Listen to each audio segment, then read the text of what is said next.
usahanya kecil, dapatnya gede. Tuh para kiai. Koperasinya minus, tapi bisa bangun pesantren. Koperasinya minus, bisa naik Alphard. Koperasinya minus, 3 bulan sekali bisa umroh. Aneh kan? Kalau dilihat kasnya nggak punya duit, tapi bisa jamu tamu tiap hari. Tiap hari bisa jamu. Kenapa? Karena nggak pernah mikir rezekinya itu dari yang ada. Dia justru mikir rezekinya dari Allah Subhanahu wa ta'ala. Tiba-tiba aja lagi duduk santai gitu ya. Ada tamu, pengen nyuguhin, nggak ada. Ya Allah, ini ada tamu gimana? Datang satu orang tamu, Pak Mertabak. Pak Mertabak. Ini Yai, alhamdulillah. Punya ini, bu, tolong bu. Ada Mertabak. Keluarkan. Wah, sekalian dikeluarkan. Baru makan nih martabak, datang satu orang bawa sate ayam. Itu sering dalam kehidupan para kiai. Coba Anda kumpul bersama beliau-beliau, nanti akan ngerti. Terus berpikir, kok cek enak men golek rezeki ya. Saya ini kadang ke tempat martabak udah ngantri habis. Ini duduk martabak datang, sate datang. Selonjor dikit santrinya mijetin. Kita ke tukang pijetnya susahnya luar biasa. Enak bener nih kiai ini hidupnya.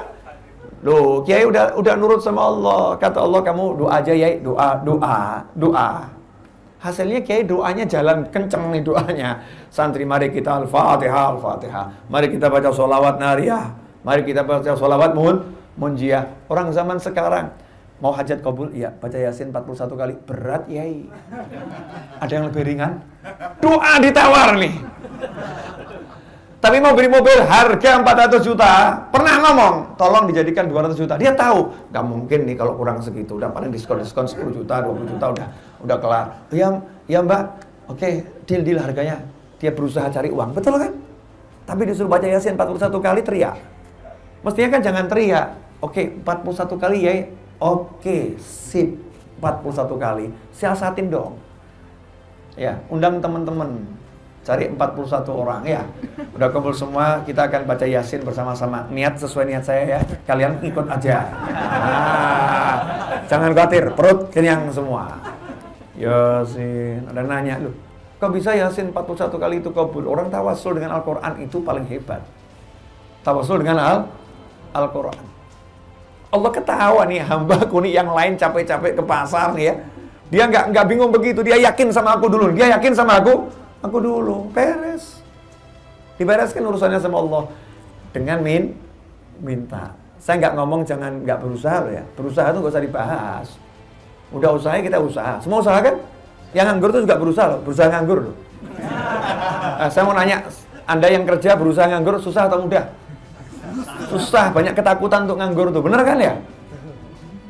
Berani nganggur? Susah kan? Harus siap dipecat, minta dipecat, siap gak bekerja. Yang udah menganggur tuh nikmat dari Allah Ta'ala itu. Banyak teman Anda pengen nganggur gak bisa tuh. Bener itu. Saya kan termasuk pengangguran. Saya termasuk pengangguran yang tidak pernah nganggur. Ya, pengangguran tapi tidak bisa nganggur. Santai gitu loh, hidup dijalani dengan doa. Nggak ada suruh usaha capek. Sekarang saya mau nanya, yuk kita pakai akal dikit, gak usah banyak-banyak. Dikit aja, gak usah banyak-banyak. Dikit akal itu cukup kok untuk menenangkan diri itu cukup. Hidup kita di dunia berapa tahun tadi? Rata-rata? 60-70 tahun. Kira-kira buah kelapa yang ada di Jakarta untuk menghidupi kita cukup enggak? 60-70 tahun. Buah kelapa aja di Jakarta untuk menghidupi kita 60-70 tahun cukup enggak? Cukup kan hasilnya? Sementara Allah punya 7 lapis langit, 7 lapis bumi dengan kekayaan kita tahu itu yang ada di Papua itu apa itu? Hah? Freeport. Udah habis belum tuh? Hah? Belum habis. Dapat yang baru lagi kelihatannya ya.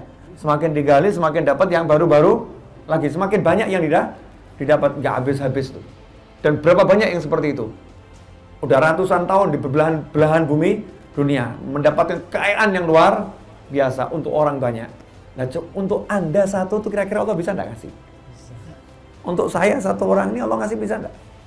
Bisa kan? Terus kenapa enggak mau minta?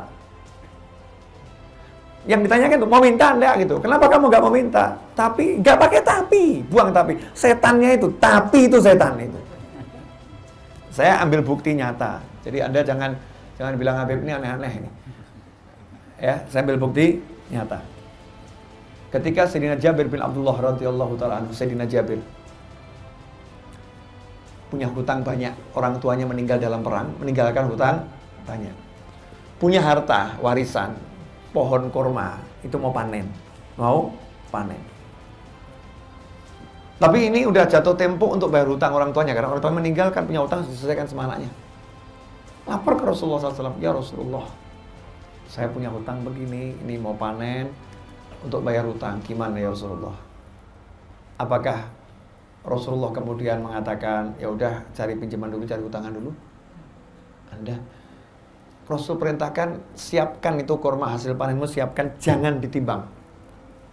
Kalau mau bayar kan usahanya nimbang mestinya ya. Jangan ditimbang, jangan ditakar, biarkan aja dulu. Saya mau datang ke sana. Bil makna seperti itu, Rasulullah datang. Apa yang dilakukan Rasulullah? Apakah Rasulullah nimbang? Enggak.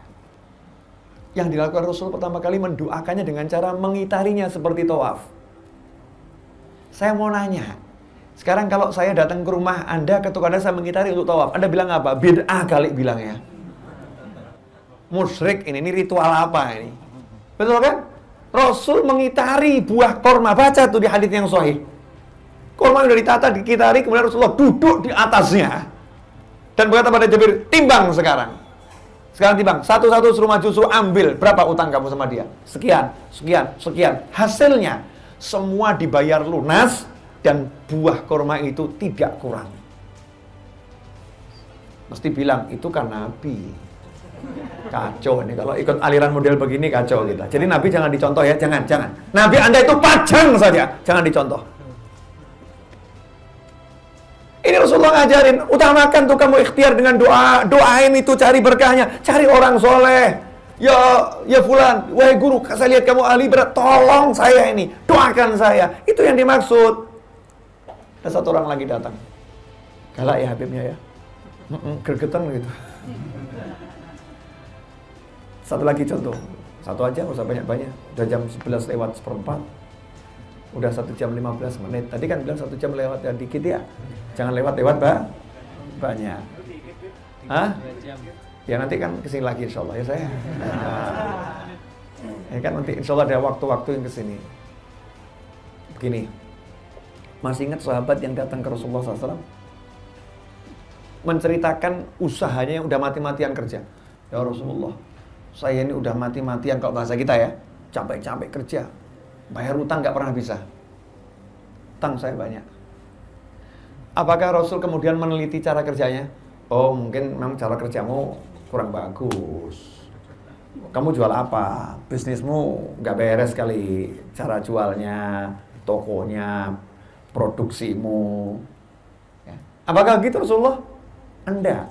Rasul seperti orang kaget dan dengan kalimatnya, terus bagaimana hubunganmu dengan tasbihnya para malaikat? Yang berkat tasbih itu seluruh penghuni bumi ini dapat rezeki dari Allah Ta'ala. Allah berikan rezekinya lewat tasbih itu. Bagaimana hubunganmu dengan tasbih itu? Apa ya Rasulullah? Itu habis sholat sunnah fajar baca subhanallah bihamdi, subhanallah adzim, astagfirullah 100 kali. Itu nanti mendatangkan rezeki buat kamu. Sahabat pulang ke rumahnya, praktek tapi nggak sendiri, ajak-ajak istrinya tuh ya. Nah, kasih ajaran Rasulullah, amalkan.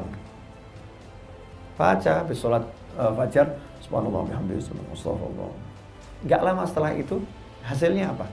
Rezekinya berlimpah ruah sampai bisa membahagiakan tetangga-tetangganya. Ngeluberin tetangga-tetangganya itu, meluber ke tetangga-tetangganya. Padahal waktu kerja mati-matian habis dan tidak bisa bayar hutang. Tapi begitu subhanallah bihamdihi, subhanallahil astagfirullah, beres tuh hutangnya, bahkan bisa ngasih tetangganya. Masih mengandalkan usaha lagi sekarang. Ilmunya orang-orang tua dulu itu tasbih, baca Al-Quran. Mereka ke toko, bukan nggak ke toko, mereka punya toko yang jual sarung, gitu kan ya. Pergi ke majelis bawa sarung, jualannya sarung kok. Yang jual parfum ikut pengajian, selesai colet dikit. Tuh nih, bagus nih, enak